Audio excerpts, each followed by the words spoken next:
Our forecast in detail in the Northwest, Seattle, Portland in the 40s, but in California, we're looking at rain in Eureka, 48. Showers and storms San Francisco to LA in the low to mid 50s. Even Phoenix, a wet day for you at 57. Salt Lake, a wintry mix, but the mountains are going to get pasted with snow. Bismarck, some snow showers, 30. Minneapolis, just clouds and 37. Chicago, mostly cloudy, 41. Hi, everybody. My name is Shauna, and this is the American English Podcast. My goal here is to teach you the English spoken in the United States through common expressions, pronunciation tips, and interesting cultural snippets or stories. I hope to keep this fun, useful, and interesting. Let's do it. Hey, welcome back. In that introduction, you heard part of a weather report from USA Today. I'll go ahead and post the link inside the transcript. My guess is that it was probably pretty difficult to understand because of the speed, the city names, and maybe because the weatherman, also known as a meteorologist, was using Fahrenheit. In today's episode, I'll show you how to use the popular expression to take a rain check, and we'll talk about the weather today in the United States. By the end of this episode, you should have a better grasp of how to use Fahrenheit. You should also be able to talk about weather using common collocations. So stay tuned. Let's begin with a joke. What do you call 2 days of rain in Seattle? Do you have any ideas? The weekend.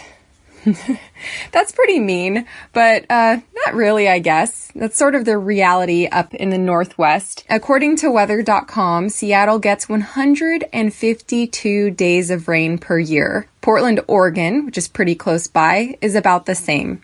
So it doesn't mean they're not worth visiting. Portland is honestly one of the best cities I've ever been to, so if you go on a road trip, just make sure to bring an umbrella.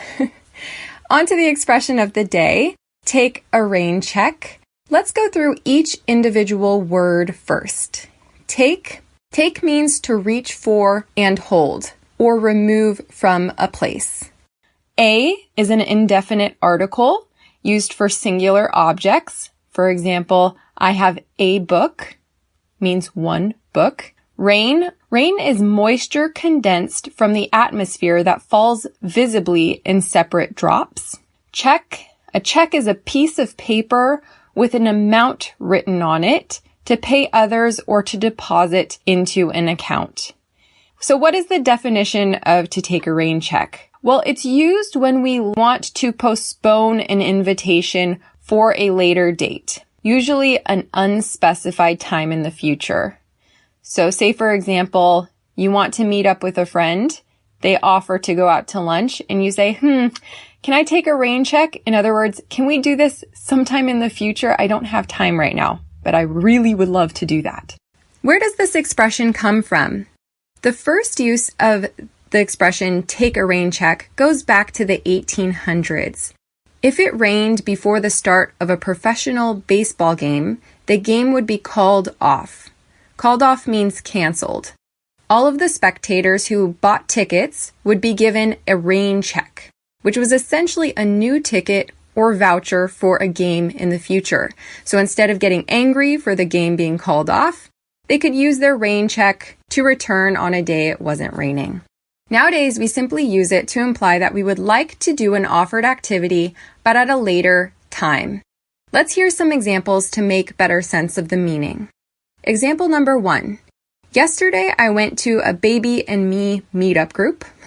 Like the name, it's essentially a group of mothers and their babies that get together every week to talk about challenges and successes of being a new mom. So at the end of the event, 2 of the moms invited me to go shopping with them. The timing was really bad though.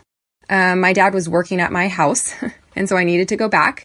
And so I said, wow, that sounds really fun, but I have to meet up with my dad right now. Can I take a rain check? In other words, can I come with you too next time you go shopping? Example number 2. You've been very busy lately and have a ton of work to do. You can't seem to find time to clean your house, do your laundry, or run errands. So when you don't think you can imagine another activity in your life, a family member asks you to go out for lunch and catch up. You might ask that family member, hey, do you mind if I take a rain check? In other words, do you mind if we move this to a later date and time? I have a lot of tasks on my plate right now, and I don't think I could give you the attention you deserve. Example number 3. You have a group of friends that always wants to go out, get drinks, travel, do a lot of things, and you're just tired. You honestly want to spend your Friday night on the couch watching Game of Thrones, maybe drinking a glass of wine. As usual, they ask you to go to a nice restaurant Friday night, and when you say you can't make it, they say, hey, don't worry, we'll give you a rain check. In other words, we'll give you another chance to come out with us to a nice restaurant in the future. So you can give or take a rain check. All right, hope that made sense. Let's go ahead and do some listen and repeat exercises so that you can practice your pronunciation. We'll use the question, can I take a rain check? Repeat after me. Can. Can I? Can I take? Can I take a rain check? Can I take a rain check? Can I take a rain check? Right, and the conjugation, repeat after me. I took a rain check. You took a rain check. He took a rain check. She took a rain check. It took a rain check. We took a rain check.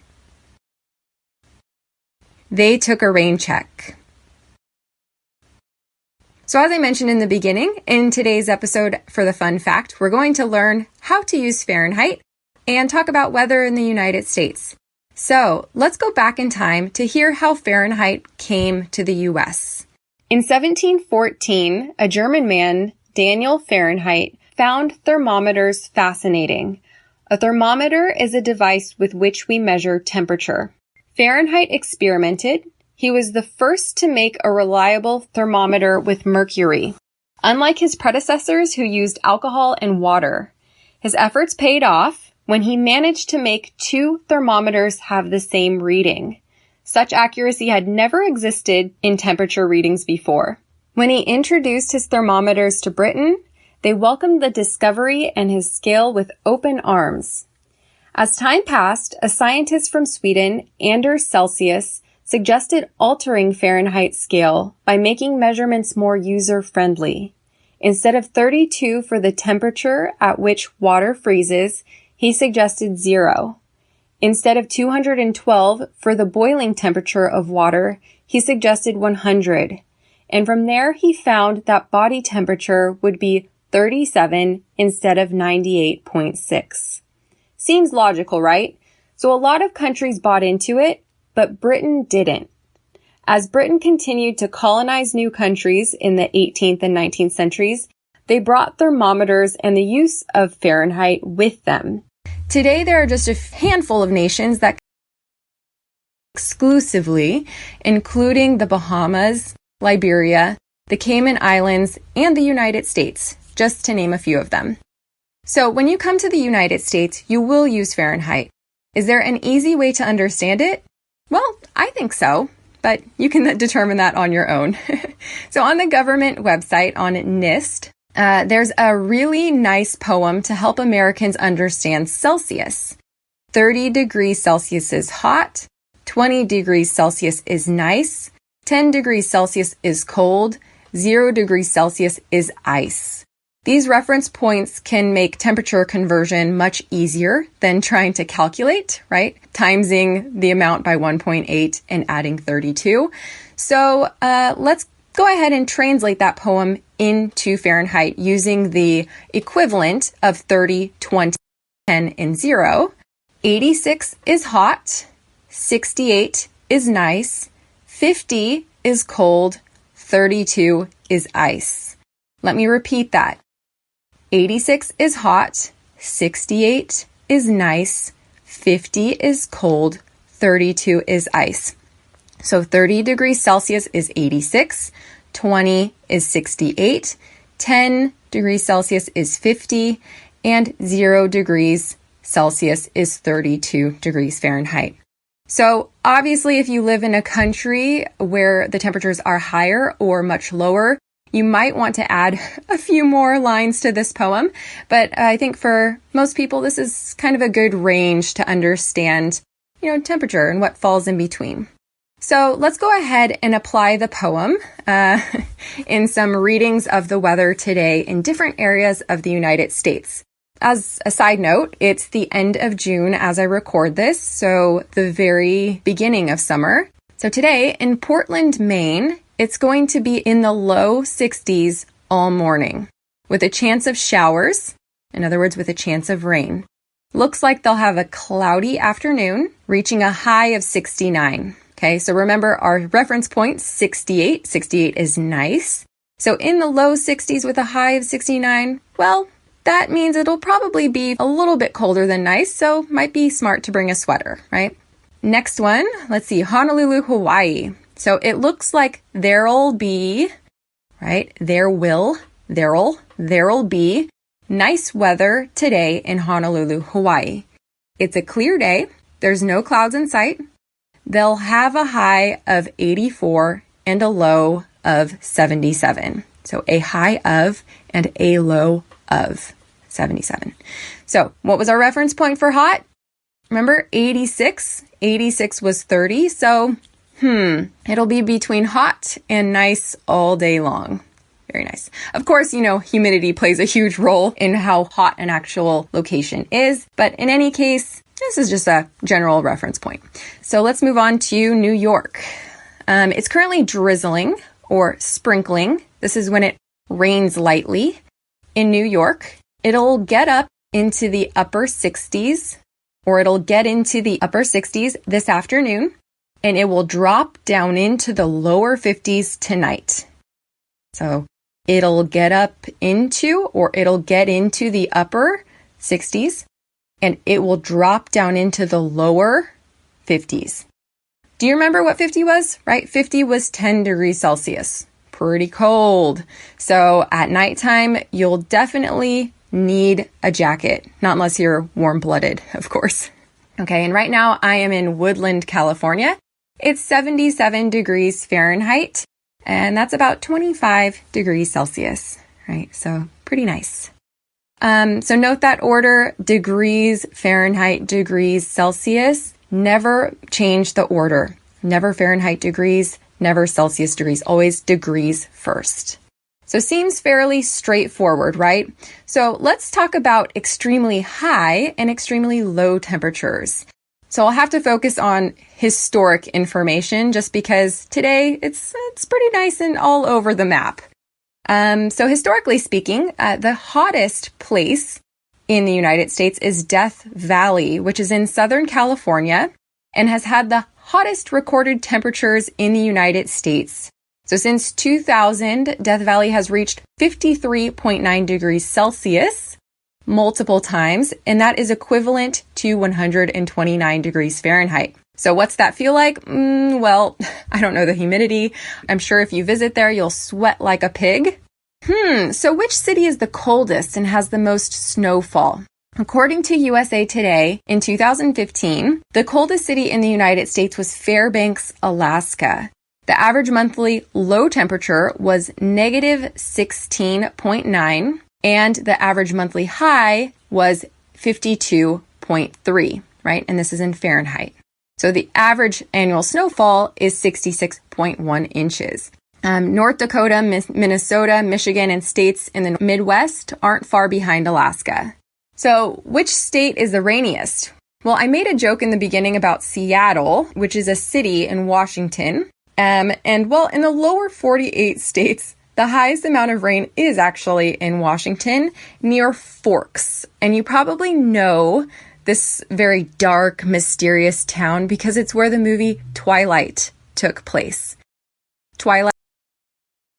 Yeah, so when the author Stephenie Meyer was asked why she chose Forks as the setting for her Twilight, claimed she needed someplace ridiculously rainy.